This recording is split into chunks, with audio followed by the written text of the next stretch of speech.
భూమి కేవలం 5,000తో 605 గజాల భూమిలో 630 స్క్వేర్ ఫీట్ సింప్లెక్స్ హౌస్ కేవలం 36 లక్షలు మాత్రమే. రైతు బిడ్డగా హౌస్ లో అడుగు పెట్టి ఈ రోజు సీజన్ 7 విన్నర్ గా పల్లవి ప్రశాంత్ నిలిచాడు. కానీ అంతకన్నా ఎక్కువ కూడా ఆయన వివాదాల్లో చిక్కున్న పరిస్థితి. ఎందుకంటే విన్నింగ్ మూమెంట్ తర్వాత ఆయన సెలబ్రేషన్స్ ఏవైతే ఉన్నాయో ఎంత చర్చకు దారితీస్తాయి.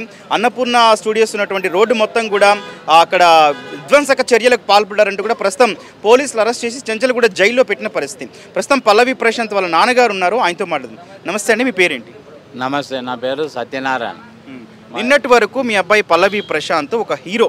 ఎంతోమంది సామాన్యులు ఆయన్ని పొగిడిన పరిస్థితి. చెప్పాలంటే తెలుగు రాష్ట్రాలే కాదు, తెలుగువాడు ఎక్కడున్నా కూడా నిజంగా గర్వించారు అతన్ని చూసి. ఆయనలో పల్లవి ప్రశాంత్లో వాళ్ళని చూసుకున్నారు. మరి ఈ రోజు చూస్తే మీ అబ్బాయి జైల్లో ఉన్నాడు, మీకు ఏమనిపిస్తుంది? నాకు ఒక 5 గంటల సేపు మంచిగా అనిపించింది. వీళ్ళంతా నేను మురిచిపోయినా. మా కొడుకు బిగ్ బాస్లోకి వెళ్ళి విన్ అయ్యిండని మురిచిపోయినా. 5 గంటల తర్వాత మొత్తం బాధాకరంగా ఉంది నాకైతే. ఇది ఎందుకు ఈ బాధ? వ్యవసాయం చేసుకొని ఆన్నే ఊళ్ళో ఉంటేనే బాగుండు కదా, ఇది అంతా తిరుగుడైంది, ఖరాబ్ అవుతుంది. నేను ఈ పంట పండించుకుంటే బతికటోని అని నాకు బాధ అనిపిస్తుంది. లేని ట్రోల్ చేస్తుర్రు, ఉత్తుతోనే వేరే మాటలు పెడుతుర్రు, ఓటు అంటే ఓటు రాస్తుర్రు.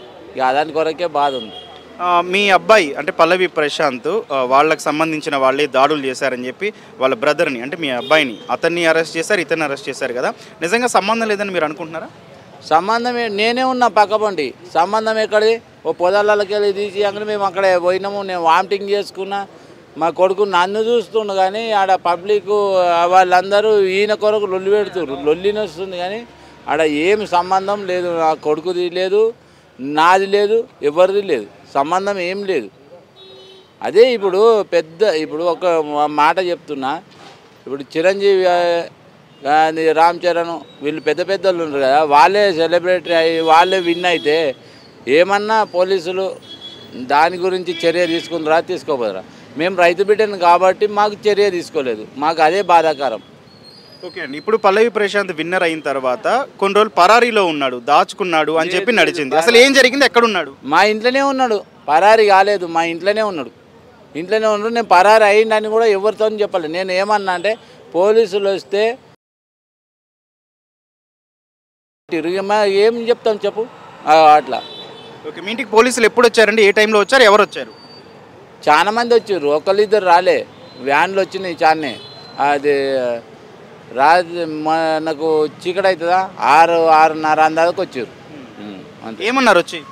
ఏమనలే, దెబ్బన పల్లవి ప్రశాంతానికి పోయి ఇక తోలుకొస్తూనే ఉన్నారు. ఇంట్లోనే ఉన్నాడా పల్లవి ప్రశాంత్? ఇంట్లోనే ఉన్నాడు. రావాలి బాబు రావాలంటే నేనుండి అంగి మార్చుకొని వస్తారు సార్ అంటే అంగి మంచిగానే ఉంది కదా అని అన్నారు. అని తోలుకొని వస్తూనే ఉన్నారు. ఒక ఆయన అయితే ఊకోవాలి, మెడల్ మీద చేసి నొక్కొస్తూనే ఉండు.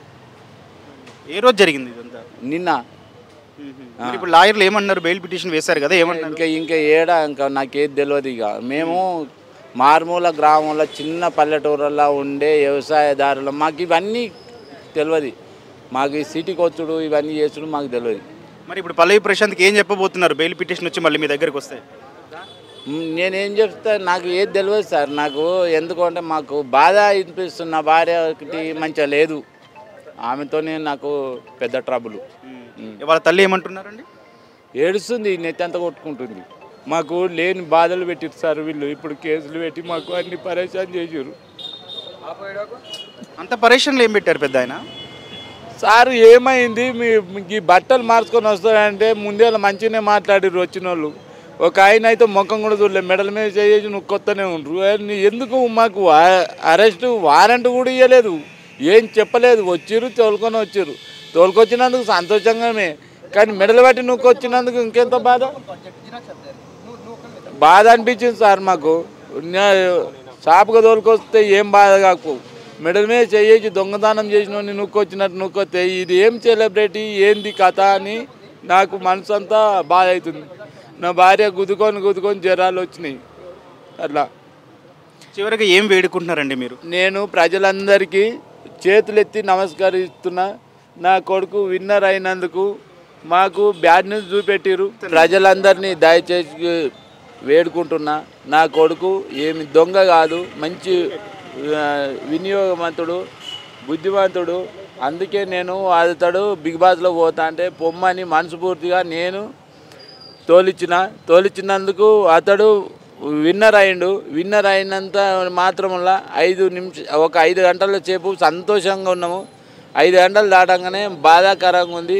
మా బాధను మన్నించి మీరు కేసులు పెట్టిన వాళ్ళు కూడా దయచేసి కొట్టిపోయారని కోరుకుంటున్నా. 2 రోజుల క్రితం కప్పు గెలిచి అందరూ కూడా సంబరాలు చేసుకుంటున్నారు. కానీ ఈరోజు చూస్తే ఆ కప్పును తీసుకెళ్ళి జైల్లో పెట్టారు. ఇదా సామాన్యుడికి జరిగే న్యాయం అంటూ కూడా లాయర్లు అట్లాగే పల్లవి ప్రశాంత్ తండ్రి కూడా ప్రశ్నిస్తున్న పరిస్థితి ఉంది. మరోవైపు బోలే షావలి కూడా ఇదే చెప్తున్నారు. ఆ జరిగిన చర్య ఏదైతే ఉందో అది పల్లవి ప్రశాంత్ సంబంధించింది కాదు. చట్టాన్ని అందరూ గౌరవిస్తాం, కానీ చట్టాన్ని ఎవరి చేతుల్లోకి తీసుకోవద్దంటూ విజ్ఞప్తి చేస్తూనే దయచేసి సామాన్యుడు అయినటువంటి ఈరోజు సెలబ్రిటీగా మారినటువంటి పల్లవి ప్రశాంత్ని బయటికి తీసుకురావాల్సిన అవసరం ఉందంటూ కూడా ఆయన విజ్ఞప్తి చేస్తున్న పరిస్థితి ఉంది.